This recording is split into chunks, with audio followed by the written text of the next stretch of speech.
Hello, everybody, and welcome into the Apples and Genos Fantasy Hockey Podcast. My name is Nate Groot Niblink. I'm the creator of Apples and Genos, originator of the Zero G draft strategy, and contributor to Yahoo Fantasy. In this podcast, Blake and I are going to talk about the biggest hot shots and have nots of the season so far. Let's hit it.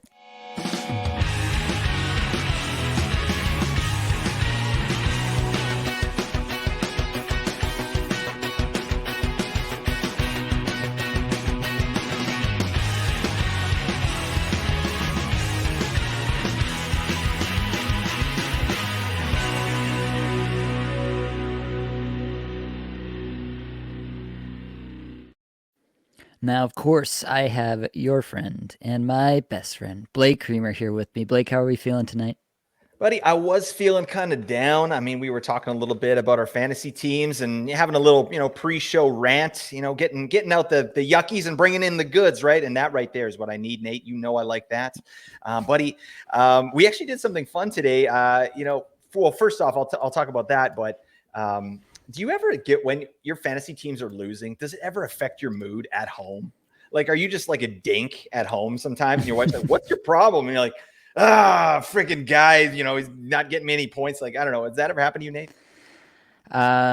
As much as I would love to claim that fantasy has never impacted my mood whatsoever, that would be completely untrue. I care about this way more than I care to admit, although I don't think that's going to be a surprise for anybody listening to this right now, to be Yeah. honest with you. You know what? I'm so glad I got you, man, because I know you know what I'm talking about. So today we actually did something really fun out here where I live in Vancouver Island. There's this river I live in a place called Souk, and there's salmon that spawn up here. Like at this time of year, they go up the river and, they spawn, they lay their eggs or whatever. And we went up there and we did a little hike through there with the kids. It was insane. There was hundreds of salmon like flopping around. Like I've never seen anything like that before. So that kind of took the sting out a little bit. But then, I was feeling good when I got home and then I checked the scores and I was like, this is terrible. I need some of those salmon. I need a huge aquarium in my house. I think that's something I might noodle on that. I'm going to think about that anyway. Sorry, long-winded answer. I'm doing well. Thank you for asking, Nate. Only on the Apples and Genos Fantasy Hockey Podcast do you get salmon spawn rushes. That's right. Yeah. Before we get into the news and notes. I got Austin Matthews in Kikuffle yesterday, so yeah, I'm gonna lose that one. Take me to 2-2 after I started out 2-0, so that doesn't feel too good. But we're back in it. I'm excited about the week of streaming that we've got up ahead, and I am also excited about some of these news and notes that we've got. So let's get into that. Off the top, we've got Alex Kaloran back in the house. He is skating on line 3 currently with Adam Henrique and Jakob Silfverberg in game that's going on while we're recording right now. Haven't seen any power play time for Anaheim yet, so I'm not sure how he's factoring in there or not factoring in there. But we'll obviously probably have a better idea of that once this game is concluded. Jared Spurgeon is practicing. The thought is that he may have a chance to return for the New York road trip Tuesday or Thursday. They play the Islanders and the Rangers this week to start the week, so check that out. Dylan Cousins is day-to-day. Still no update after he missed the game on Saturday against the Leafs. Igor Shesterkin is also day-to-day, but Louis Domingue was reassigned to Hartford, so reading between the lines there, I'd assume that Igor Shesterkin is good to go. Jack Hughes is week-to-week with his upper body injury. Does sound like it could have been a lot worse, and he's currently receiving care back in New Jersey. We'll obviously, hopefully, get more good news as this progresses, but you do have to plan to be without Jack Hughes for a while. Some more news. Gaudreau got benched in the game the other night for Columbus in the third period. Basically almost all of the third period. He was completely benched, and it was a spot where they really could have used some scoring, so the coach meant business on that. I don't know about you, Blake, but I'm not really too worried about this, to be honest with you. I see it as kind of a one-off. Coaches will use these tactics, but Gaudreau's numbers don't look bad. Like, it doesn't seem like he's dogging it or anything like that. Maybe he had a bad night and the coach wanted to make an example. These things happen. I'm not reading into it more than a one-game incident at this point. Yeah, I talked about him on the last buy low show. He's still a buy low, obviously. Like now, he's a Yep, mega buy low, right? Put out some feelers. This guy can be gotten. His numbers are decent actually, and I think Columbus is obviously they're underachieving, right? But they're getting some good goaltending. Obviously, it's a new coach, new system, all that stuff. But yeah, I like Johnny Gaudreau. Also, there was something weird too. Like he wasn't able to travel with the team prior to the game, and then he got himself there somehow. So there could be something going on personally with Johnny Gaudreau as well. So, this could just be a little valley, but I think he's going to peak again soon. for sure. Andrew Mangiapane having a hearing, or did have a hearing, I should say, for intent to injure on Jared McCann. Cross-checked him in the back of the head while he was lying face down on the ice. It was, yeah, completely idiotic move. I don't think he was trying to get him in the back of the head. Watching the replay, he was kind of like turning and spinning. Regardless, like, just don't cross-check a player who's lying face down on the ice, and you won't have this issue. So he got suspended 1 game, which is honestly the lowest possible suspension that I thought was possible based on the play and what happened. So Mangiapane will miss a game.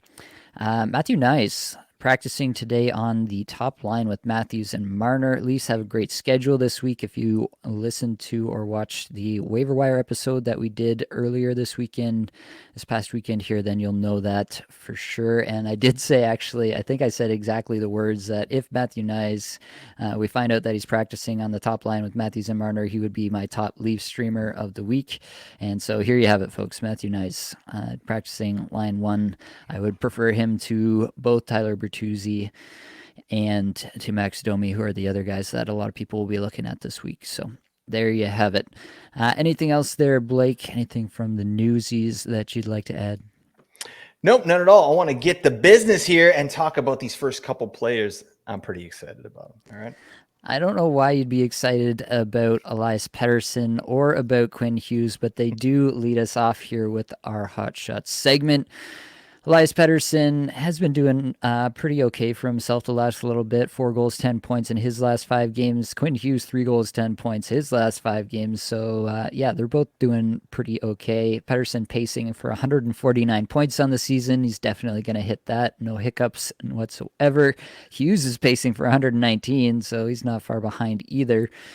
Talk to me about what you're seeing here, Blake. How sustainable do we think this is? Obviously, I was a little low on Pettersson, especially coming into the season. We had some good back and forth on that. I raised my projection on him a little bit, but definitely not to the heights that you had him at. So if you need a chance to take a little early season victory lap, you can do so here. No, I won't do that because it's called homerism, Nate. All right. And I'm guilty, baby, but that's fine. Also, you know what it is? It's the big koozie effect. Oh, right there. Big koozie shoots over 20%. And then now the Canucks are just going off with their efficiency, right? It makes sense. It correlates, right, Nate? No. All right. That's fine. But Vancouver as a team, obviously they're blasting through their ceiling with just unreal conversion and efficiency, right? I was deep diving in a little bit, and the Canucks are the 4th lowest Corsi 4 per 60 at 5-on-5.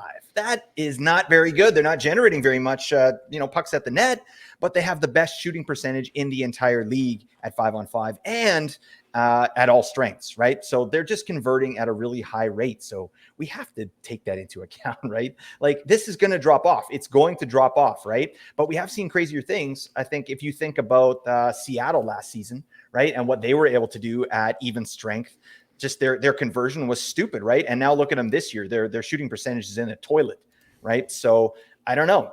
Canucks maybe can keep up a high level of efficiency. I don't think it's going to be this level, but whatever. But in terms of Pettersson, bang, he is him. They're both him. It's crazy. This guy's on another level right now. So, interesting thing about Pettersson, he's shooting a little bit less, especially at 5-on-5, and he's shooting a little more on the power play. These numbers to me look like there's a bit of regression that can come around it, and it probably will, right? Just, all these players we talk about on Hot Shots here, you're going to see a trend, right? It's high IPP, high shooting percentage, high on-ice shooting percentage, right? These guys are all flying in those metrics, right? But I'm watching these games, and the team around Pettersson, they're better. They actually are better. They're playing with some swagger, right? I think, and Demko as well is huge for both these players.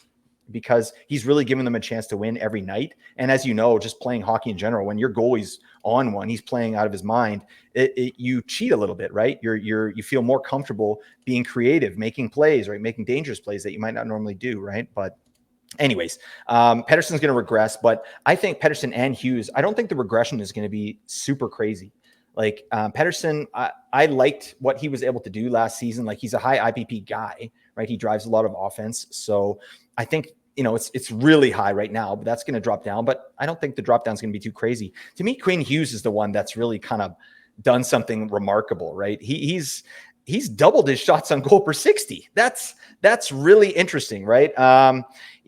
It does. And the weird thing is it doesn't feel unsustainable to me. It just seems like he's a guy that made a conscious decision to kind of shoot the puck more, right? And that's what he's doing.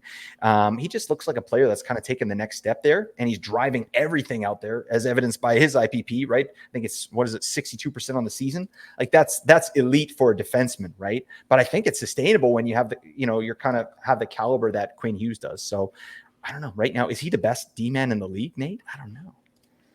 If you're going by terms of fantasy, it's a little bit better of a case to make. Overall, I think there's still better two-way defensemen in the league, but definitely both these guys absolutely about as hot as you can get.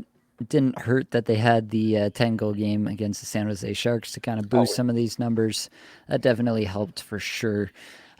Just looking a little deeper on the season, you've got Elias Pettersson with a 19.7% on ice shooting percentage. That's probably at least 5% too high for what he's going to see on the season. So you can knock it down appropriately and still be very excited about the total that you might see out of Pettersson on the season. It is a little bit concerning to me, like the individual scoring chances per 60 for Pettersson on the season, 339th. Yeah. It's just really not what I expected from Pettersson.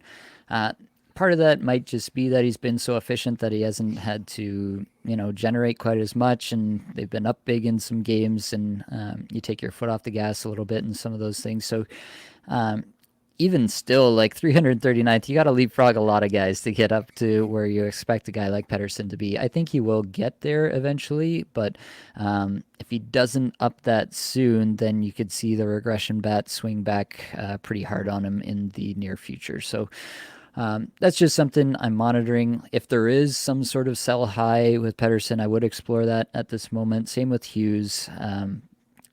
If anyone like truly believes like this is what these guys are now, I don't know if that's the case anywhere. Maybe you can sell them to a guy like Blake in your league, who's an unabashed Vancouver Canucks homer. I don't take sell highs, Nate. I only do buy lows. All right. And then they fair. stay low for the entire season. And that's what happens. So that's fine. But the one thing with Hughes that I will say is like all of his underlying metrics look terrific. On the season, 7th amongst all defensemen in shots per 60, 7th in individual scoring chances per 60, 14th in Corsi per 60, 12th in scoring chances per 60, skating almost 24 minutes a night. The IPP is high, the on-ice shooting percentage is high. Those will regress, but even still, when all is said and done, Quinn Hughes is shaping up for probably another 70-plus point season, but with more goals this year, which is going to crucially increase more goals and more shots, which is going to increase his value in a lot of different leagues. So love to see that out of Hughes. I'm much more bullish on Hughes' ability to sustain a higher level of play than we've seen from him before than I am for Pettersson personally. All right. Let's keep rolling. We got to talk about Quinton Byfield, who has 8 points in his last 5 games, kind of out of nowhere. Only one of those is a goal, so for whatever that's worth to you. And he's averaging just under 14 minutes a night in these last 5 games, which is a bizarre number for someone who's scoring this much. But 203rd in shots per 60. That's not great, but 48th in individual scoring chances per 60. So the chances have been there, just the actual shots on goal haven't been there for the last 5 games here. On ice numbers are where it really starts to pop for Byfield, though. 19th in Corsi per 60 and 7th in scoring chances per 60 in this stretch. Obviously, to get to these big numbers the last little bit, you're going to see some pretty high numbers, 20.4% on ice shooting percentage in these last 5 games. That's going to come down, but even still, like, what you like to see is a guy who's producing at a high clip, producing at a clip that's high enough that you might think that it pushes the coach to deploy him even more. In LA, they do split up, especially their top three lines, and play them fairly evenly at even strength. But like, what is Pierre-Luc Dubois doing on power play one that Quentin Byfield couldn't do at this point? I'm not sure I have the answer for that. If Byfield is hot and Dubois is cold, who's to say that they don't actually go ahead and make that switch? I looked into the underlying numbers a little more because I was really curious. I actually did end up picking up Byfield in Cacuffle. Actually, today my matchup was too far gone for me to come back with the amount of players that I had going today versus my opponent. So I decided to go ahead and pick up somebody for this upcoming week. Saw that LA's schedule fit with my team and that I could get Byfield in for all 3 games this week. And so I decided that I really had to dig in on Byfield and decide if I was in or out on him. I wouldn't say that I'm like completely sold simply because of the time on ice here, right? Like it can continue indefinitely at this point, and that wouldn't surprise me given the way that LA deploys their people. But I also kind of feel like this is the kind of player you might want to take a swing on. Former very high draft pedigree player. I believe he was second overall in his draft year. He went right behind Alexis Lafreniere. And I wonder if the Rangers would like to have a do-over on that one. But regardless, I think that this is the kind of swing you want to take, is a guy with a big pedigree, just 21 years old. He's been playing in the league for a while, playing on the top line with Kopitar and Kempe, has been for a while, gaining some trust there. All the signs are pointed in the right direction at this moment for him. And so that's the kind of swing I want to take. And, in a best case scenario, he breaks out in a big way. He does get power play one. And now you've got a guy for the rest of the season who might be like the waiver wire guy of the season, right? That's your best case scenario. And so I'm just willing to be a little bit more bullish on guys like that and take those swings when they present themselves. So that's my piece on Byfield. I'll kick it over to you, Blake. Anything more to add on him? Yeah, I don't have a ton, but obviously I love the even strength deployment there with Kopitar and Kempe. I mean, that's a big reason why, some of his on ice numbers are so good. He's playing with like really good players, right? Kempe generates a lot of chances, right? But yeah, I mean, I like what you had to say there. Like, this is a guy you just want to be aware of, right? And yeah, you can pick him up. I think, especially while he's on a heater like this, picking him up makes total sense, right? LA has 3 games next week with 1 off night, so I don't know. You can pick up this player. It's kind of a stash to me, Quentin Byfield. Like, it seems exactly like you said. Like, this is a player that's kind of bubbling under the surface, right? But I still think he needs a few things to happen before I'm truly interested in this player, right? And if he had more shots on goal per 60, I think I'd be more in on Byfield, even with this time that he's playing. But I'd almost rather have Arthur Kaliev on LA than Quentin Byfield at this point. Obviously, Quentin Byfield is performing right now, and that's great. But yeah, to me, this is more of a player that, if things break right, like you said, could be like an amazing waiver wire pickup. But he's just not getting near enough ice time currently right now. He's averaging 1451, right? Like you said, on ice numbers are great, but and he's been getting some nice run too on the second power play there in LA. They kind of split it up a little bit. It's like a 60-40 or a 55-45 situation there. And then on the second power play, you got guys like Trevor Moore that are popping off. Philip Deneau is awesome as well. And then Kaliev as well. So yeah, I'm just watching this player a little bit more, but I'm really happy to see the production. And, if his ice time starts trending upwards, he's an auto ad for me. But yeah, his I was just looking at his regular numbers here. His career high in goals is 5. 5 goals in 40 games, 3 goals in 53 last year, right? And that's in limited minutes, right? And he's still limited in his minutes, but he has 2. He's only 4 goals away from a career high. So I do like the player. And like you said, he's really young. This is going to be a good player moving forward. That's for sure. Yeah. Just to give some context, there were 1, 2, 3, 4, 5, 6, 7 other players picked up in my Cacuffle Tier 3 division today before I picked up Byfield.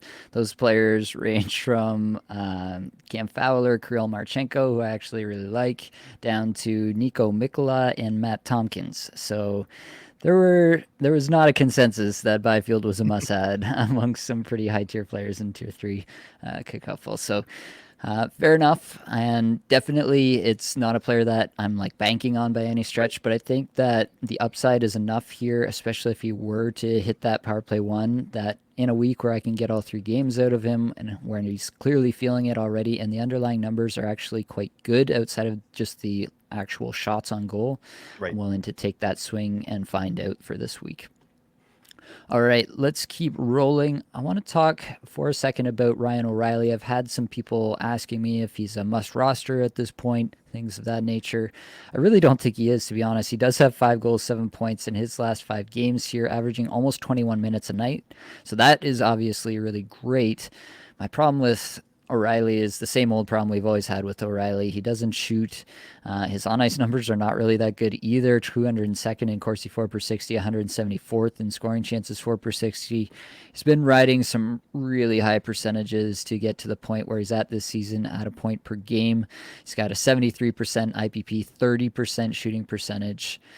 I just don't think that this is who O'Reilly is for the rest of the season, and I'm still betting that when the smoke clears and all is said and done at the end of the season, you're probably looking at a guy who paced out for 60 points-ish from this point onward for the rest of the season. How about you, Blake? Yeah, that all tracks for sure. And keep in mind that this scoring that he's done in the last 5 games here, which is 7 points in the last 5 games. That included a Hattie, a Ryan O'Reilly Hattie, a rare Ryan O'Reilly Hattie. I love that. So, and he had an assist in that game too. So I love that he's playing with Philip Forsberg, because I know you're high on Philip Forsberg and I'm super high on Philip Forsberg. I've got him in a lot of spots and I just love what I see from that player. So yeah, that's obviously helping him here. And he's been looking pretty good on the power play too. He had 5 power play points all of last season and he has 5 already. So he's landed in a good spot there in Nashville. But yeah, it's to me, like shots on goal per 60, individual Corsi 4 per 60 at 5-on-5, they're career low numbers right now. That's what he's doing. And his luck metrics, IPP and shooting percentage, they are skyrocketing. All right. So that goes for the power play as well. He's smashing previous numbers. So to me, that means regression. And, there's different levels of regression. Like we talked about Pettersson and Hughes, where, yeah, they're going to regress, but it's going to regress to a level that's still elite, right? It makes a difference, but whereas a guy like Ryan O'Reilly, when it regresses, it's going to fall off a cliff. This guy could go like 12 games without a point pretty easily, right? I remember what he looked like last year, just lumbering out. This guy's like Frankenstein to me, when he was skating with the Leafs last year. So I got some love for Ryan O'Reilly. I'm happy that he landed on his feet here and landed on in a good spot. He's number 1 center, number 1 power play there with Nashville. And they're kind of upstart to me. I'm low-key interested in some players on Nashville this year. But yeah, Ryan O'Reilly's not a must roster, but Nashville has a good streaming. You want to pick him up. He's only 31% on Yahoo. So that's a little surprising too. Yep. I don't think I got much more to say there. I do want to say some things about Nino Niederreiter, though. Also has 5 goals and 7 points in his last 5 games, averaging just over 15 minutes a game. 14th in shots per 60, 18th in individual scoring chances 4 per 60. Really good numbers there. 31st in Corsi 4 per 60 and 63rd in scoring chances 4 per 60. He's got 9 points in 11 games on the season now. 40th in shots per 60 on the season. 82% IPP on the season really stands out as the most unsustainable part of that profile overall. The thing with Niederreiter, this is a guy that I used to get excited about every so often because he would have these weeks where his underlying numbers just absolutely jump off the page. I'm like, all right, he's doing the thing and now he's going to do it forever. And then 2 weeks later, it's all evaporated. It's gone away. He's been moved down the lineup and you wonder where it went. And he just goes ice cold for like a month. And it's just happened so many times at this point that I just don't think that Niederreiter is a guy who is consistent enough, basically, to ever give us this kind of high-level output for any kind of sustained period of time. So you can grab him when he's hot, when he's getting hot, when the numbers peak, and try to stay in the flames for a little bit. But I really don't consider Nino Niederreiter anything more than a stream when his schedule is good. Yeah, absolutely. Did you ever see the movie Three Amigos, Nate? This is probably before your time. Three Amigos, Chevy Chase. You know what I'm talking about? Yeah, oh God, that's fine. Well, for all you youngsters out there, all right, there's a movie called Three Amigos. Martin Short plays his character Ned Niederlander. So yeah, that's what I call Nino Niederreiter. Ned Niederlander. It's Ned Niederlander. Anyways, that's a long, description of my joke, and that's fine. But yeah, this guy Nino, he's an amazing third liner, right? That third line in Winnipeg, they're doing so well. Like that's Mason Appleton, who's been playing really well. Adam Lowry, they all kind of profile the same way points wise, right? But Nino is the guy that we're interested in if we're going to go with someone on that line because of the underlying metrics there, right? But yeah, this guy's a streamer at best, right? Like you said, I rostered him a bunch of times, like especially after the trade deadline. I actually picked him up and held him in a couple spots, and I was happy with the return, right? He's, this guy's a beef dip. He's a little bit of a beef dip, right? He does that. He bangs, he blocks like reasonably for a forward. So valuable player, but I don't know. I'm never, ever going to get excited about third line guys, second power play. I'm just not, with 14 minutes average ice time or whatever it is. It's just, you're kind of chasing performances at that point. I'd rather look for these situations like Marco Rossi or potentially Matthew Nyes, what's Matthew Nye's ice time going to be like? It's probably not going to go up because he's not going to crack the power play there, but could get a little bit of run there. I don't know, but I'd rather kind of take a swing on a player like that or even Quentin Byfield. I'd rather have Quentin Byfield because he has access to the first line rather than Nino Niederreiter, who has better numbers, right? It's just, yeah, I don't know. That's me. I don't stream that way, but I don't know. Do you find yourself picking up these third line, second power play kind of guys on a regular basis? Not on a regular basis, no. Occasionally in a deeper format, I might grab somebody who's hot, who Yeah. has a great schedule, but that's about it. It's definitely not somebody that I tend to target for sure. All right, let's keep rolling. I want to talk about a couple of defensemen and kind of do a little compare and contrast. Both of them have 4 points in their last 5 games. Mackenzie Weegar and Jacob Chikrin. So Uyghur has 1 goal, 4 points. Chikrin has 2 goals, 4 points. Uyghur's skating about 22, and I'm going to have to eyeball this because I got it in decimal format here, but it's Oh about my 22, 20, something in that range. And then we got Jacob Chikrin, who's just over 26 minutes a game right now, especially obviously with Shabbat out. Chikrin handling a lot of load, especially at even strength. Now, Giggity. Uyghur has been crushing it in shots until last game. So prior to last game, he had 5 shots, 3 shots, 3 shots, 3 shots, 8 shots, and then posted 0 shots in a 6-3 win against Seattle. So go figure that one out. I can't make heads or tails of that. Chikrin doing pretty well for himself in that category as well. 22nd in shots per 60, despite skating obviously a ton of minutes, 26 plus. So he's doing well in that category. On ice numbers give a little bit of an edge to Chikrin there. 62nd in Corsi 4 per 60, 47th in scoring chances 4 per 60, where you got Uyghur at 43rd in Corsi 4, but 108th in scoring chances 4. So we've got Uyghur now on the top power play in Calgary. That did last through the last game. Obviously, we'll see if it continues to last beyond that. They didn't score with Uyghur on the ice there, so it wasn't like there was some great development from that game, and it seems like it'll be something that sticks necessarily, but it could for some time. And obviously, anybody getting top power play is of note, especially somebody who bangs as much as Uyghur does. He definitely does that. So between these two, give me your own little compare and contrast. Who are you most excited about in the short term here? I think both of us would agree that Chikrin is the guy long term we want. But if you had to just pick a guy, assume games played equal everything for this week, if you had to handicap it, how would you say for this week in particular, Blake? That's a good question. What's the schedule? Calgary 3-1, Ottawa 3-1. Okay, so same exact schedule. Yeah, I got to take Chikrin every time there. It's not even just like obviously long term. I'm taking Chikrin, but I don't trust this deployment with Uyghur, and I don't trust the shots. Right? He hurt us bad last year. He hurt our feelings, Mackenzie Uyghur. I had him in a couple spots. Nate knows what I'm talking about. I'm glad to see him getting that deployment, but even in a bubble, let's say they're both getting opportunities. So yeah, Uyghur's on the top power play there in Calgary. Let's say that sticks. I'd still rather take Jacob Chikrin because Shabbat is out, right? So yeah, Jake Sanderson's getting the run there, but Chikrin doesn't need power play 1 to pop off, right? He's proven that. And he's going off this year. I think there's way more like goals in the realm of possibilities for Chikrin in his position now than there is for Uyghur ever. So when I will always go for a defenseman that has a better chance at getting goals rather than, I mean, not always, but yeah, of these two for sure. Yeah, Jacob Chikrin, like there's mega opportunity there. Like if you look at some of these game logs, like the last 4 games for Chikrin with Shabbat out, 28 minutes, 27 minutes, 29 minutes, 27 minutes. Like that's insane, right? And you go over to Uyghur and it's 22, 22, 22, 24. So Chikrin's out on the ice more. He's putting more pucks towards the net. His metrics are better. I'm always going to go with Chikrin, but I am happy that Uyghur, it seems like he's in the coach's good books. Like this new coach, he's prioritizing Uyghur a little bit and putting him on the power play when Anderson is back. I like that. Right. And that could stick. So I'm happy for the player. He also bangs, right? He hits and blocks really well. So yeah, I mean, in a category league, it's a little closer. I'm still going Chikrin, but yeah, I don't know. What about you, Nate? Yeah, for this week up ahead, I still would take Chikrin. I'm just going to go with the guy who has consistently shown tremendous offensive upside. I'm just going to continue to bet on talent in most of those Yep. cases, even outside of Uyghur having better deployment at the moment.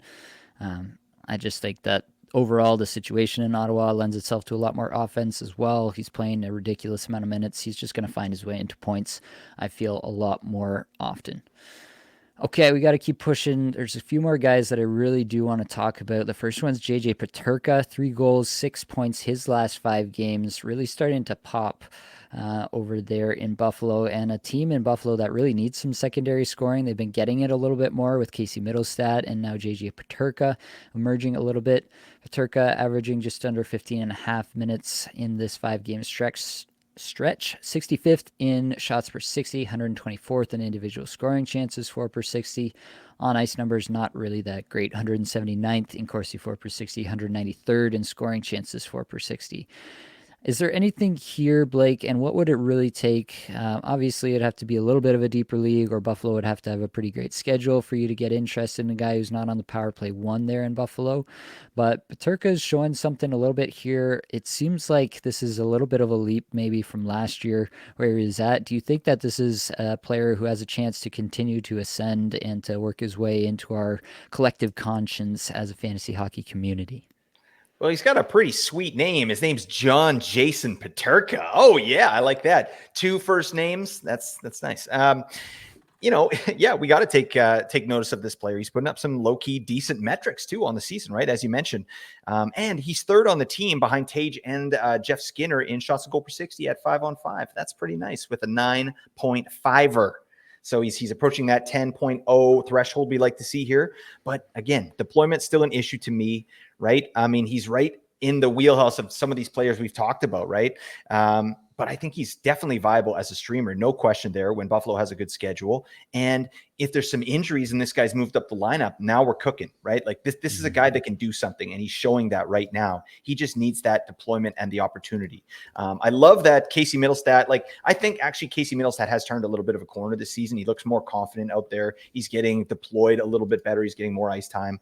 Yeah, he still doesn't put up the metrics that we like here, Nate, but I think JJ Peterka complements Casey Middlestat well. And then you throw Jeff Skinner on that line, who's actually playing really well this season. I think that's why we're seeing some uptick in Peterka's numbers.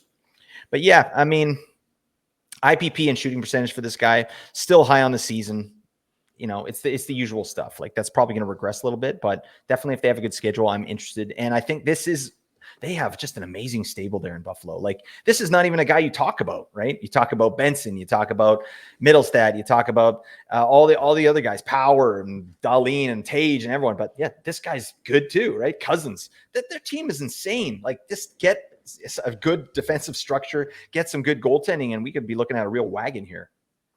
Yep, absolutely. Mason Marchment is another one that I really want to get into for a second. 2 goals, 4 points in his last 5 games, just about 13 and a half minutes time on ice. The reason that I want to bring him up is because he really is popping right now. 28th shots per 60, 4th individual scoring chances, 4 per 60 over the last 5 games. Also 4th in on ice scoring chances, 4 per 60 in these last 5 games. And so I've had some people who know that I'm looking at these numbers and are looking at these numbers themselves, which is the right thing to do. Yep. And they're asking me about Mason Marchment. They're like, should I be on this guy? And I think it's a really kind of important case study to think about this, because this is the case where I've said this before, but for me, it's for fantasy hockey. You're talking about two things coming together. You're talking about talent coming together with opportunity. And what does that multiplication look like? In Mason Marchment's case, I really don't see how this coaching staff in particular is going to elevate him to a point where he's going to be fantasy relevant. He can have terrific underlying numbers all season long, and his actual production will still be muted, in my opinion, just because of the deployment. Like, take a look for yourself at the Dallas lineup. Like, how many people have to get injured before Mason Marchment is actually getting onto a power play one situation or getting onto a line that's going to receive significantly more even strength time on ice, and that makes him actually into the like at least like 16-ish average time on ice, where we start to get a little bit interested. So that's my case with Marchment. It is a guy that, I'm noting this. I'm definitely noting the fact that he's putting up these numbers, and these numbers are really good. But it's not a guy that I'm rushing out to add. Dallas has a nice schedule this week. I could have picked up Marchment, and I did pick up Byfield, just for one example of why I'm thinking the way I'm thinking about some things. So that's my take on Marchment. Some other people may not have the same take, right? Like, if your take is that Marchment is playing so well that he's definitely impressing the coach and he's going to get moved up the lineup, I would say that's probably more realistic for Peterka, who actually got over 18 minutes in his last game. I just don't see that with Marchment personally. I've never seen that with the coaching staff there in Dallas over the last little bit. Like, I just think that this is a case where he would have to play so insanely well for so long for him to even crack the second line there. And I just don't think that that's a likely scenario or one we should be chasing for fantasy. So monitor the player, but I'm not really chasing the little bit of production here or the underlying stats.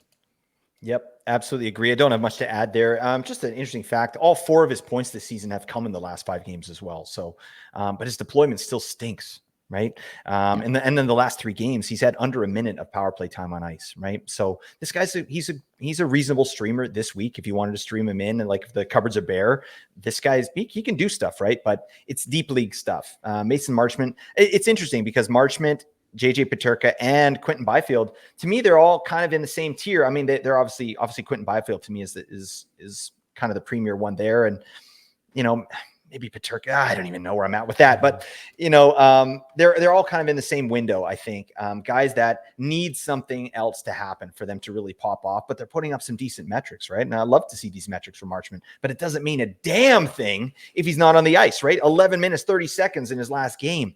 That show ain't no good. Those are 4th line numbers. So, it's Mikey Isamont. That's the player I like. Give that man some time. That's going to be my new Boone Jenner this year. Mikey Isamont. Book it. All right.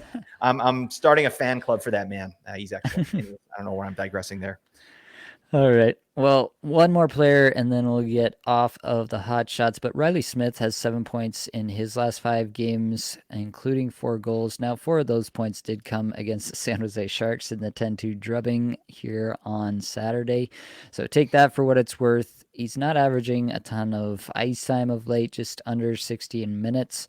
The underlying metrics don't look that great. 175th in shots per 60, 161st in individual scoring chances, 4 per 60. But the on ice numbers are pretty solid. 86th in Corsi, 4 per 60, and 27th in scoring chances, 4 per 60. That's largely due to the fact that he's right now on the top power play unit there in Pittsburgh. And kind of as long as he's there, I'm fairly interested in him. But overall, I don't think Riley Smith has really shown enough this season for me to think that, like, oh yeah, I gotta definitely hang on to this guy. As long as he's on the top power play, I'm interested.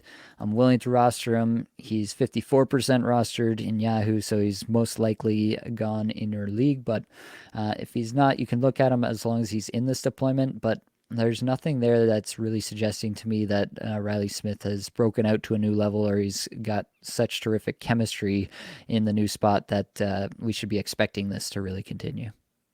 Yeah, exactly. This guy's running hot right now. It's an interesting point, actually, there's 3 players in Pittsburgh that kind of are similar to me. It's Riley Smith, it's Rickard Rakell, and it's Brian Rust.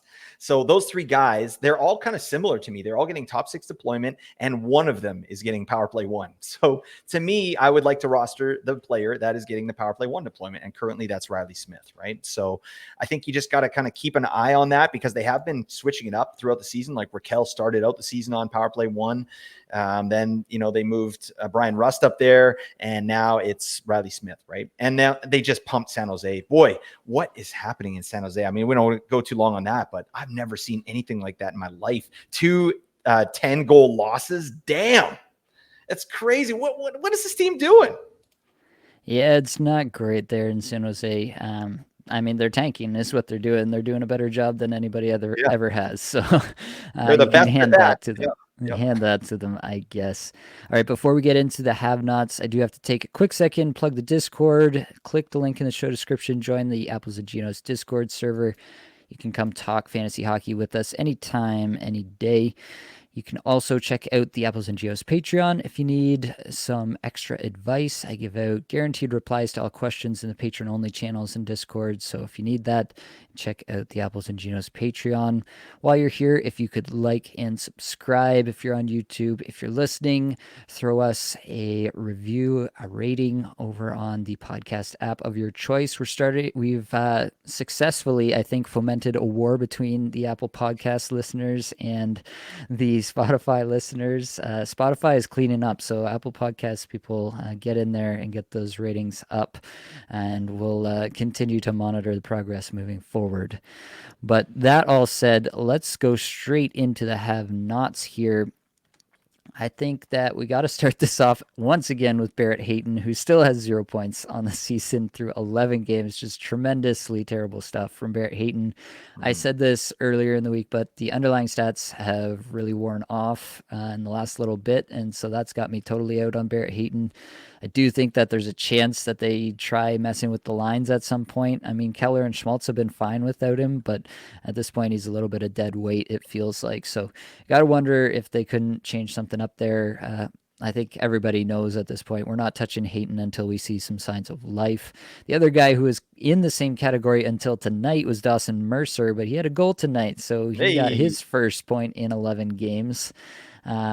Kind of playing some more minutes there, obviously, with Jack Hughes and Nico Hischier out of the lineup in New Jersey. The underlying metrics still terrible for Dawson Mercer. I'm not excited whatsoever, but he is getting 18 plus minutes a night. Maybe this sparks something for him, but at this point in the season, I think you need to see it for a few games. So I'll kick it to you, Blake. How many games do you need to really see something from these two guys before you're interested in picking them up now? I think I'm done. I think I'm actually done. Barrett Hayton, I would take Hayton over Mercer for sure. Even though, Mercer did get off the schneid tonight, so I like to see that. But as long as Hayton's getting this deployment, the metrics were there at the beginning, and they've kind of fallen off a cliff. So the deployment is still there, though, and it's a decent team. So if I had to pick one, I'd pick Hayton. But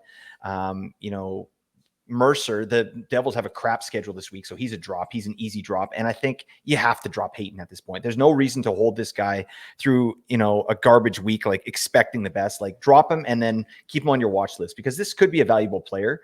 But he's garbage right now. He's just ice cold. So, we're not going to hold the player while he's trying to figure things out. But if I had to choose, I'd choose Hayton, but I think I'm done. Fair enough. All right, well, check over on a couple of defensemen here then. A couple of big name defensemen who haven't been performing as expected. Miro Heiskanen has just 1 assist in his last 5 games, and Dougie Hamilton got an assist tonight, and that kicks him up to 1 goal and 1 assist for 2 points in his last 5 games. Prior to that, he was just the 1 goal in his previous 5 games. Talk to me about these two. Obviously, stud defensemen, were drafted probably in the 3rd round in most of your leagues this off season. Is there one of these guys that you're more worried about than the other? Is there one of these guys you'd consider trading away? Are you trying to acquire these guys at a deflated cost because of this little slump here? What's the story with these two guys, Blake? Yeah, it's a great question. I think they're both buy lows. They're both huge buy lows. I think it's weird to say, because I was higher on Dougie Hamilton going into the season, but based on the way he's being deployed there in New Jersey, I don't like it. Like, I love the metrics. They're great. And he's like a Jacob Chikrin too. He doesn't exactly need power play 1 to really pop all the way, but I hate that. Like he's getting, it's like, yeah, he's getting the 75-25% treatment. He's getting 25% of the power play. It's just garbage. It makes no sense. This is a 20 goal threat from the back end, and he's toiling away on power play 2 with Dawson Mercer. What the hell? God, don't do that to me. But that's fine. I think at this point, I'm more interested in Miro because his deployment is strong. His opportunity is strong. This guy's power play 1, that's not going anywhere, right? Dallas as a team hasn't been, raging out of control, right? They're winning. They're playing well, but their top guys have not been popping off, right? Jason Robertson, another buy low, right? They're getting it done with other guys like Jamie Benn and Wyatt Johnston, and their goaltending is amazing. So I'm not like 5 points in 10 games. That's not what we expected from Miro, but I see him turning this around. This guy's a horse, and he's out there for huge minutes every night, right? Like, and power play 1. So I think of the two, I take Heiskanen, but they're both buy lows, and I would kick tires on both. I think Dougie, I don't see how they would keep him off power play 1 for the entire season. I don't know. What's your thoughts on that, Nate? Do you think he'll make his way back on a power play 1 there at some point? Yeah, I think there's a pretty strong chance that at some point Luke Hughes does give it up. At this point, maybe I'd call it 50-50 or somewhere in that range, 60-40 maybe, but definitely around 50-50. Hughes has been pretty solid the last little bit, obviously. 5 assists his last 5 games, averaging just under 20 minutes a night. So he's been doing the thing just fine. But Dougie Hamilton's still outpacing him in points on the season. And Dougie Hamilton is just crushing those underlying metrics. The shots per 60 second, the individual scoring chances for per 60 third, the on ice scoring chances for per 69th. Like everything is just top tier. I said in the offseason when talking about Dougie Hamilton that he's a top 5 offensive defenseman in the league for me. That's still true. And yeah, it's a terrific situation, even if he is only getting, 21 and a half minutes or whatever, and not much of it on the power play. He's still good enough that it just doesn't matter in that situation as well. So right now he's pacing for 60 points on the season, and that's with a 47% IPP, 10% on ice shooting percentage. Like those numbers could even go up, and I wouldn't be shocked. Yeah, I think 60 points is really safe for Dougie Hamilton. And so if anyone's really freaked out about him, you can definitely go get him. And I also agree on Heiskanen. Heiskanen's never been a goal scorer, really, but the on-ice numbers there still look really good. And I expect them to continue to look really good. And yeah, the underlying numbers suggest that he's got way more left in the tank to give us this season. So definitely a buy low for me on both players if you can swing it.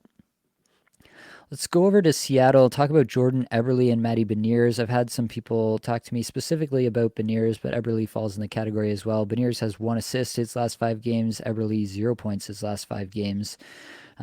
These guys generally go together in a lot of senses. Both of them have just truly terrible underlying metrics. I'm not really going to get into it. I'll just say the best metric out of all the metrics that we talk about is for Eberle. He's 141st in shots per 60, and that's the best rank on any of these metrics that you'll hear us talk about. So things are not good for those quote-unquote top-line guys there in Seattle at the moment. And Beniers especially, just 4 assists in 12 games to start the season. Like he's getting a lot of minutes, but there is no production coming out of there.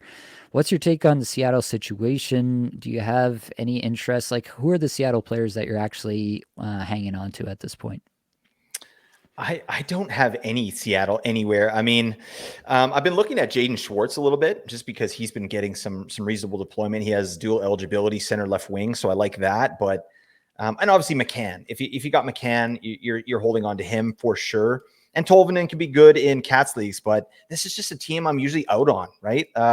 And like I said, they were like last year's Canucks. Their Corsi 4 was kind of in the bottom half of the league, and they had the best shooting percentage at 5-on-5 in the entire league, right? So they were just converting at a really efficient rate, and now that's fallen off a cliff. They're one of the worst, if not the worst, this season at 5-on-5 in terms of conversion. So it's rough stuff. And a guy like Matty Beniers is a prime example of that. Like he scored 24 goals last year on 148 shots. That's 16%, right?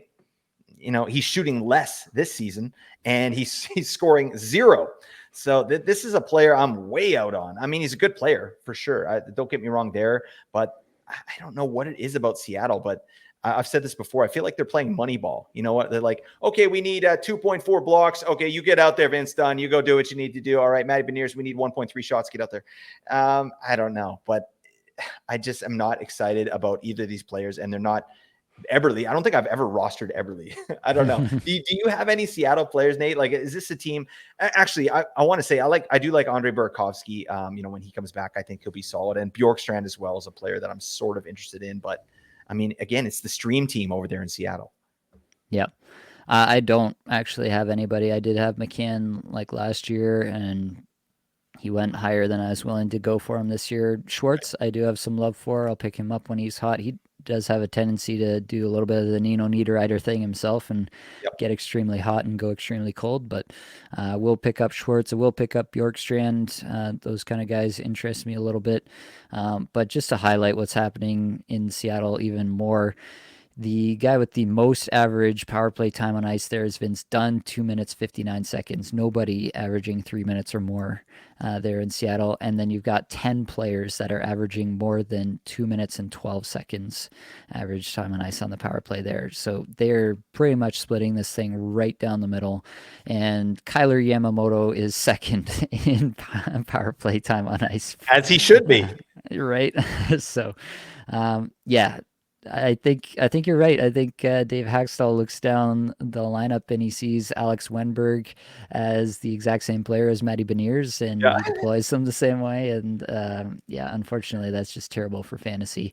Beniers is not doing himself any favors. Neither is Eberle at the moment. Neither are a fair number of these players there in Seattle. But I just wanted to highlight the situation. It's just so bad. You can't trust anyone. Guys will go hot. You can stream them for a week, sure, but I'm not really doing more than that with anybody.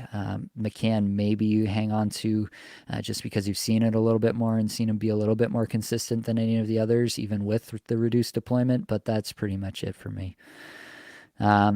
Let's keep rolling and talk about Kirill Kaprizov, who is definitely disappointing the people who drafted him highly. I was definitely high on Kaprizov. Let's put this in context. He's got 11 points in 11 games so far this season. He's on pace for 82 points. That's not bad. But it really feels like he's left so much on the table so far, and especially over the last 5 games, just 1 goal, 1 assist for 2 points in his last 5 games. In those last 5 games, though, averaging over 24 minutes a night. 39th in shots per 60, just 107th in individual scoring chances for per 60, not something we're used to seeing out of Kaprizov. 74th in Corsi for per 60, 47th in scoring chances for per 60. Now comes this line shakeup where Marco Rossi goes to the top line and centers Kaprizov and Matt Boldy. I actually kind of love that. I think the offensive upside of those two players is the highest of anybody else on that roster. So put all the big guys together. That's what we want to see for fantasy purposes. Rossi's responded really well, but Kaprizov hasn't exactly taken off here. I don't know how concerned people really are about Kaprizov. They're probably a little bit annoyed, but are they really concerned? I don't know. If they are, I'd be interested in buying low. How about you, Blake? Yeah, hell yeah. I mean, just what you said. The good thing is this guy has 11 points in 11 games, but it feels like he has 0 points in 11 games. You're like, damn it, I drafted you like really high. Like you got to be doing more than this, but he's right in the wheelhouse. This man could still get 100 points. Easy. He just needs to start cooking here. But like, if you look at his shooting percentage, just a simple shooting percentage year after year. First season, 17%. Next season, 16%. Season after that, 15%. This season, 6.5. All right. You think he's going to shoot 6.5% this season? Hell no. Cap is going to go buck wild here very soon. And I'm with you. I'm a big fan of that move, putting Rossi up there. More so putting Boldy and Cap together, and let's see what these two guys can do together. They still have, Joel Eriksson Ek and the Zucchini Man on the second line. No problem. Right. And of course I bench Zuccarello once I see that he's on the second line and he pops for 2 points on my bench. So thank you, my man. I'll never do that again. All right. But yeah, I'm not concerned at all about Kaprizov. He's shooting more, 4.2 shots on goal per game. That's the highest of his career right now in a limited sample size, right? 11 games. But the deployment, oh my God, he had a 27-minute game, 27 and a half minutes, 3 games ago against New Jersey. That's obscene. So, I'm all in on Kaprizov. If someone is feeling froggy, you jump, you get over there and you kick tires on Kaprizov, you get him. This guy's a mega buy low, and I'm still a huge fan of the player. For sure. One of the players that I think you might actually be able to send off for Kaprizov, even though he's gone cold himself the last little bit, is Alex DeBrincat. Just 1 assist in his last 5 games, averaging 18.5 minutes. 31st in shots per 60 through that stretch, but just 233rd in individual scoring chances for per 60. So it seems like he's just taking shots from further away. Still pacing for 96 points on the season, but has gone cold here. Obviously, early in the season, we're just singing the praises of DeBrincat and Larkin. Everything's going swimmingly. Then it all comes to a crashing halt here. What's the latest? How are you feeling about DeBrincat at this moment? I know you've got some shares. Yeah. You know what? I hate when a player does so well for me early on, because then you hold on to him a little bit more. You're like, oh, he's going to do it again. You know what I mean? But, I am on record on the Cream of the Crop podcast saying this man is a sell high, and I've called him a sell high for 2 straight weeks. Right. And now that window is kind of, now he's almost a buy low, really. I mean, but I like what you said there about, trying to flip to Brinkett. I tried to get off him after, when he was the league leading scorer, right? Or goal scorer. I tried to get Tage. I tried to get Ovechkin. Those were players I was targeting, and no one, I had no bites on the line. So that kind of sucked, but he still has a lot of value. Detroit in general, we've talked about this, Nate. They haven't been playing amazing at 5-on-5, but DeBrincat himself has actually been doing okay, right? He's been driving a lot of offense, shooting a lot. He's kind of a lone gun there, but it's going to come back. He's getting reasonable deployment. I was a little bit disappointed, or am a little bit disappointed in his deployment so far this season. I thought it was going to be much higher. I thought it was going to be over 20 minutes, kind of like it was in his last season in Chicago. But he's only averaging 18 minutes and 4 seconds right now. That's the low end of where I'd want to see it, right? This is a really valuable player.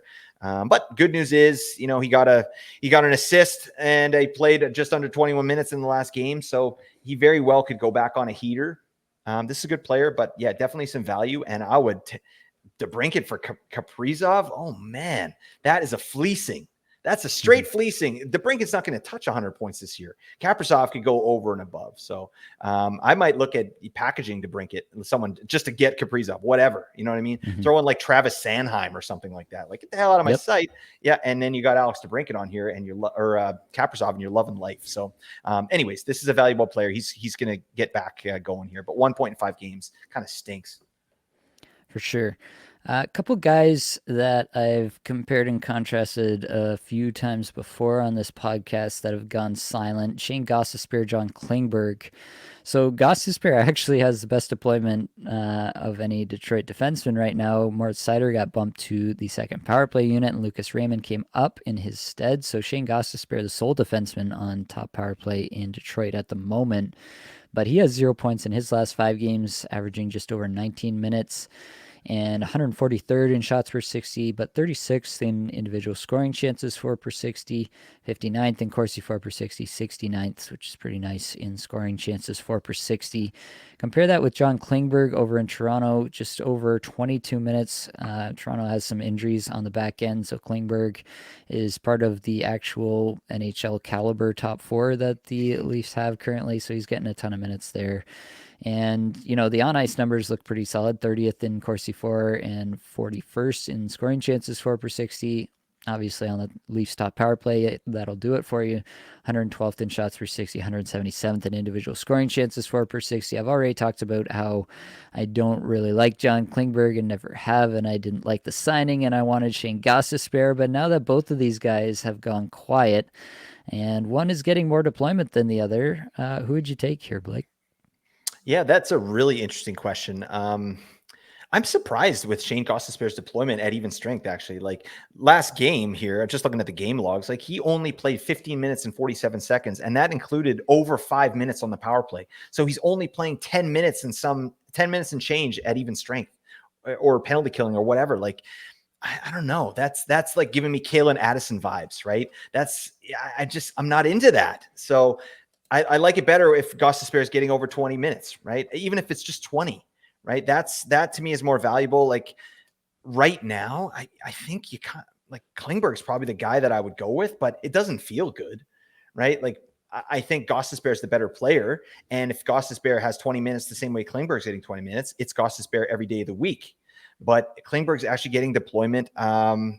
they both don't shoot very much either. Like 1.1 shots on goal per game for Klingberg, buddy. How? Why? Like, just throw a puck on net. It seems so simple, but yeah, I think I'm taking Klingberg here, but it's a short leash for both these players. Like Gostisbehere, again, I had with my DeBrincat as a sell high on the Cream of the Crop show. So yeah, and he fell off a cliff. Exactly, just kind of what we thought might happen here. The deployment just went away. So I don't know. It's a long-winded answer that doesn't even really answer. The answer is John Klingberg, and I hate it. All right, it feels terrible.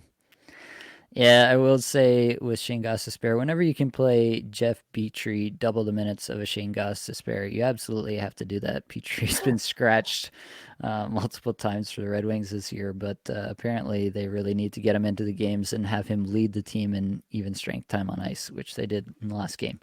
So who knows what's going on in Detroit at the moment, but yeah, I would still take Gostisbehere, honestly. I think the power play in Detroit is legit. The power play in Toronto is better, but I have no faith in Klingberg. They're running the power play without him, basically, at this point. He's not a factor. Their power play is running down low. He is there to mess up the entry into the zone, and then they give it to Nylander, and he does some magic, or Matthews or Marner or somebody, and then John Tavares puck protects for half an hour, and they get it to the other guys, and they score. So that's how the Leafs are doing it right now. Maybe it's anti-Leafs bias here from me on the podcast, but I can't stand Klingberg at the moment, and I think Shane Gostisbehere is just naturally way more talented. Yep. So I'll just kind of bet on the talent and bet on the deployment to kind of even itself out a little bit there. That would be my take. The last player that I do think we need to talk about is Brent Burns, who has 0 points in his last 5 games. And this has been going on for a little bit. Brent Burns just has 4 points on the season in 12 games. Now, he's still averaging about 22.5 minutes per night, and the underlying metrics are real nice. 4th in shots per 60, 39th in individual scoring chances 4 per 60, 3rd in Corsi 4 per 60, and 32nd in scoring chances 4 per 60. So that all looks great. What do we make of Brent Burns with the current situation, the fight between him and Tony DeAngelo for power play time? What's your take on that, Blake? I kind of feel the same way what you just said about Gostisbehere. I think like this is something I definitely trust the metrics here with Brent Burns. Like he's a shot monster from the back end. He should be on power play 1. I don't know what the thinking is there with Tony DeAngelo. I mean, obviously Tony D is a pretty good power play quarterback in his own right, but yeah, I think Brent Burns could be a Dougie Hamilton situation. He's just cold right now, right? I think we trust the deployment, which he's getting reasonable deployment, averaging 22 minutes average time on ice. That's great. He's shooting 2.8 shots per game. That's great. He's not really hitting. That's a weird thing. I mean, I guess he's not a big hitter, but 4 hits in 12 games, he's not really doing anything there. I don't know.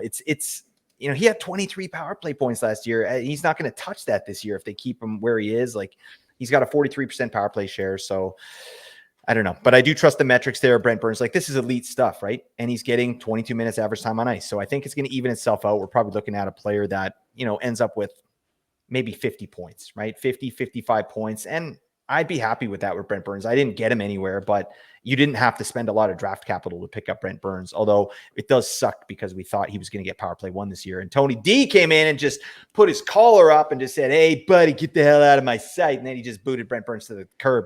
All right. But yeah, I don't know. I like Brent Burns. He's a buy low to me as well. Yeah. I'm actually really into Brent Burns right now, and he might be the highest priority buy low that I have. Nice. There was a report from Friedman that Carolina is considering moving a defenseman. The name he's hearing a lot out there is Tony DeAngelo, but there are other things that the Hurricanes would potentially consider. So I think that that's a good trend overall, even if they don't move DeAngelo, they move somebody else. Like just the fact that they're considering moving him tells me that they think he's a little bit expendable. And why not when Burns is able to pump these kind of shot numbers even without that top power play? So I think there's a good chance Burns gets back to top power play. Even without that, I think he's got a much bigger ceiling than this. And you got to believe after 12 games of this that his current manager is pretty sick of dealing with Brent Burns where they had to draft him. So I think Brent Burns is probably probably the best guy you can go out and target who's actually going to be acquirable right now. Love it. All right, let's move over to move of the week before we get out of here. Blake, why don't you start us off? Yeah, I mean, this next week when we talk about our move of the week, that's going to be some really fun stuff because there's some actual strategy involved. Again, this last week here was very, black and white in terms of what you were doing. You're picking up a week-long streamer and hoping it sticks. And I picked up in my full bangers league Jack McBain. Yeah, I got him. I got Jack McBain, and I captured his 4-point explosion. I feel like I'm like the only person in fantasy hockey to have streamed in Jack McBain for a 4-point game, and he had a fight. Oh man. So I'm loving me some Jack McBain. I ended up keeping him for the week and he put up big numbers. So just a useful player. And the thing I learned from this really just don't be afraid to go off the board, right? Format depending. There are guys like this around, right? Guys that profile like Jack McBain, they all play for the Arizona Coyotes, right? You got Lawson Krause, that other beefer, and then Carconi. What the hell's going on with this man? So anyways, it's kind of a goofy move. Like I told you I was a little ticked off at the beginning of the show here. Out of my 6 head-to-head matchups, I'm probably going to win 2 of them. I'm going to lose 4. All right. So there's no moves of the week that I'm getting there, but Jack McBain helped me take a dub. So thank you, Jack McBain, for your service. And that's a player I enjoy. I couldn't tell. I thought that you kind of hated his guts from all the things that you've said about him so far, but thanks for clarifying that for us. Yeah, exactly. Just clear it up for you. For myself, just a keeper league note. So I've talked about this league before, but we call ourselves Experts League that I run. Has a bunch of fantasy hockey content creators and other names from around the space. And basically last season I went all in. I traded all my picks. I did everything I had to, ended up winning a championship. So it worked. Happy about that. This year I knew it was going to be a struggle not having any picks. And it has been a very, very big struggle to start the season, to say the least. So I was looking at my week. I knew I wasn't going to win this week. Mark Barber, 18 Skaters, had a pretty sizable lead on me. And so I was like, all right, with the last ad here, I'm just going to look ahead to next week. So I picked up Anton Lundell, who you heard us talk about with Florida's great streaming schedule for next week. I picked up Anton Lundell, and I immediately tried to offer him with a pick swap for next year to all the top managers in my league. And I really think that this is something that you should be exploring. If you are in a situation where you're in a keeper league, you did the same thing as me, traded away a bunch of picks, and now you're looking at a season, or even if you didn't and your season just isn't going as planned, maybe not this early in the season, unless you have a really strong reason like I do to believe that your team might not be up to snuff. I really think that's a really valuable thing to do, is when you're in a position in a keeper league where you can't compete, to look for these little edges where you can pick up a streamer and try to figure out what that streamer is worth to a top manager. Maybe they're going up against the other top manager and it's going to be a really big fight. If you can see that coming, get into the schedule for the following week early, get that top streamer for next week, and then offer that player in a trade. That might be really worth something. They don't have to waste an ad on that player. They get that player basically for free. All they have to give up is some next year draft capital and whoever they're going to drop anyway from their team. I just think that that's a slam dunk move. You have to find the right costing to get that done. I wasn't able to do that in this case. So you got to find whatever somebody's willing to pay for that. But anything, honestly, is better than nothing when you're looking ahead to next year already. So keep that in mind as the season progresses and as you get into a spot where you might need to start thinking about next year in your keeper leagues. All right, Blake, the last thing we have to do here is to recap the head-to-head streamer deathmatch. And unfortunately, things did not go as planned this week. Sean Couturier missed the last couple games of the week, so I had absolutely no chance to catch up against your Nick Schmaltz. I don't think it would have mattered in the end. Schmaltz had a couple goals and had a healthy lead already, but you did go to 3-0 on the season in this head-to-head streamer deathmatch. Is there anything you'd like to say for yourself? Yeah. All right. Well, that's all we've got. That's what are you doing? All right, come on, give me my flowers. No, that's fine. When a guy gets injured, I don't want to win that way. But yeah, it's good. You know what we need to do? We need to actually come up with a prize, right? I think. Oh, now you want to have a prize? Well, yeah, because I'm up 3-0. Yeah, I mean, it doesn't have to be like, I'm talking about like an embroidered oven mitt or something like that. You know what I mean? Something valuable. All right. So I think All right. if you're with it, I'm posing that to you right now. We get a prize going. We announce it next week, and then you're gonna have to pick up a game though, Nate. All right. Well, I will think on that, but that's all we've got for this episode. Hopefully, it brought you some value, helped you get a little bit better at fantasy hockey today. All the advanced stats you heard today came from Natural Stat Trick, which is a terrific free resource. Many thanks to the band They're There for supplying the music for the podcast. Be sure to check out their Spotify as well. That's it, folks. Much love.